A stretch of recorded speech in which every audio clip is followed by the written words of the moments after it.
Good morning students.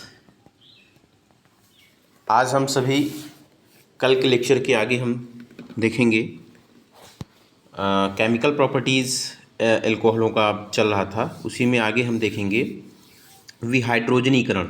इसको हम dehydrogenation बोलते हैं इसको। इसमें क्या होता है, इसको आपको याद रखना है कि डिहाइड्रोजिनेशन में हाइड्रोजन निष्कासित होता है, यानी निकलता है। ठीक है, और यहाँ पर क्या होगा, देखिए इसको आसानी से समझते हैं। ठीक है, देखिए ये ऊपर वाला आप अगर देखेंगे तो ये ऊपर वाला ये प्राइमरी अल्कोहल है और ये नीचे वाला जो है वो सेकेंडरी अल्कोहल है। ठीक है, अब प्राइमरी अल्कोहल से यदि आप देखें तो यहाँ पर क्या प्राप्त होता है, एल्डिहाइड प्राप्त होता है। ठीक है, और सेकेंडरी अल्कोहल से यहाँ पर कीटोन बनता है। यहाँ पर ये आपको याद रखना है कि कॉपर की, ठीक है, तप्त नली के ऊपर हम इसको प्रवाहित करते हैं।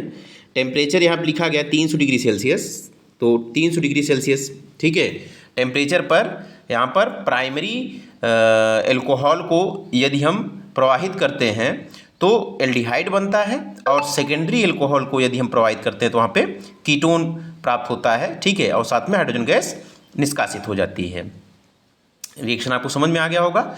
सेकंड, अब दूसरा हम देखते हैं। दूसरा जो रिएक्शन है वो है रिडक्शन। ठीक है, अब इसका रिडक्शन कराते हैं तो देखिए क्या होगा। रिडक्शन का मतलब ये होता है कि यहाँ पर जो इसका ये हाइड्रोक्सी समूह है ये भी हट जाएगा। ठीक है, और यहाँ पर आकर के यहाँ पे आपको हाइड्रोजन को क्या कर देना है, ऐड कर देना है। ठीक है, तो देखिएगा यहाँ पर जब रिडक्शन हम कराते हैं तब क्या होता है, यहाँ पर एल्कोहलों का HI तथा रेड फास्फोरस के साथ जब हम गर्म करते हैं तो एल्कोहल किस में कन्वर्ट हो जाते हैं, एल्केन में परिवर्तित हो जाते हैं।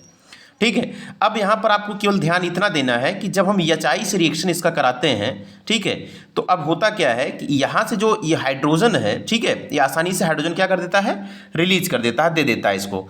तो अब देखो यहाँ से, यहाँ पे जो ये OH है, इसके एक H को लेकर के यहाँ पे जो HI का H है, ठीक है, इसके एक H को लेकर के यहाँ से निकल जाएगा। तो देखो यहाँ पे H2O प्राप्त हो गया। ठीक, और जो दूसरा H है, देखो यहाँ पे हम 2 टाइम्स लिए हैं HI, ठीक है, क्योंकि हमको हाइड्रोजन की आवश्यकता उतनी है।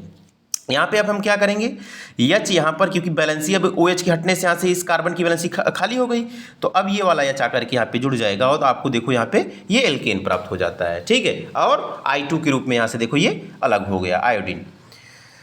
अगला रिएक्शन हम देखते हैं ऑक्सीडेशन। ऑक्सीडेशन में क्या होगा, प्राइमरी एल्कोहल का हम ऑक्सीडेशन करते हैं तो ये एल्डिहाइड में परिवर्तित हो जाते हैं। ठीक है, जो ऑक्सीकृत होकर के कार्बोक्सिलिक अम्ल देते हैं। पहले तो एल्डिहाइड बनेंगे, फिर उसके बाद फिर ऑक्सीकृत होकर के वो कार्बोक्सिलिक अम्ल देते हैं। यहाँ पे देखिएगा, ध्यान समझिएगा, ये प्राइमरी एल्कोहल है। क्या है, प्राइमरी एल्कोहल है। ठीक है, यहाँ पे इसको ऑक्सीडाइज करा रहे हैं। आप यहाँ पे चाहे तो KMnO4 ले सकते हैं, K2Cr2O7 ले सकते हैं। ठीक है, वो आसानी से ऑक्सीजन दे देते हैं। अब होगा क्या, यहाँ पर हाइड्रोजन जो ये है, दोनों हाइड्रोजन देखो यहाँ पे ये वाला, ये दोनों हाइड्रोजन जो है, ये हाइड्रोजन इस ऑक्सीजन को लेकर के निकल जाएगा। ठीक है, अब यहाँ से तो देखो यहाँ से H2O के रूप में वो निकल जाएगा। अब यहाँ से प्राप्त क्या होता है, तो ध्यान से देखिए, अब दोनों H यहाँ से हट चुका है, तो अब यहाँ पर प्राप्त हो जाएगा CH3CHO, यानी एल्डिहाइड प्राप्त हो जाएगा। ठीक है, क्योंकि यहाँ से हाइड्रोजन निकल चुका है। अब फिर उसके बाद फिर इसको पुनः हम ऑक्सीडाइज कराएंगे, तो अब देखिए क्या हो जाएगा। अब यहाँ पर जो इसकी बैलेंस, एक बैलेंस के साथ, क्योंकि यहाँ देखो ध्यान से CH3, ठीक, यहाँ पे C डबल बॉन्ड O और यहाँ पे H जुड़ा था। ठीक है, एल्डिहाइड।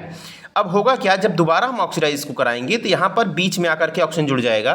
ठीक है, और ये कार्बोक्सिलिक में कन्वर्ट हो जाएगा, कार्बोक्सिलिक एसिड प्राप्त हो जाएगा।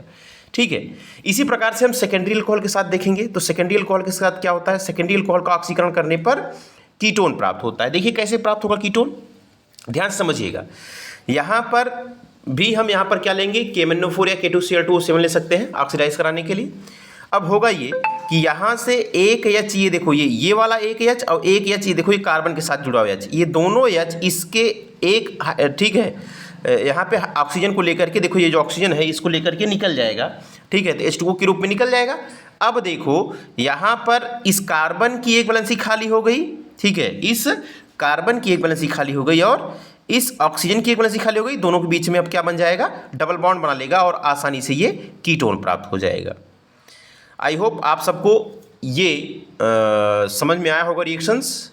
कोई प्रॉब्लम हो तो आप लोग ग्रुप में उसको पूछ सकते हैं। धन्यवाद।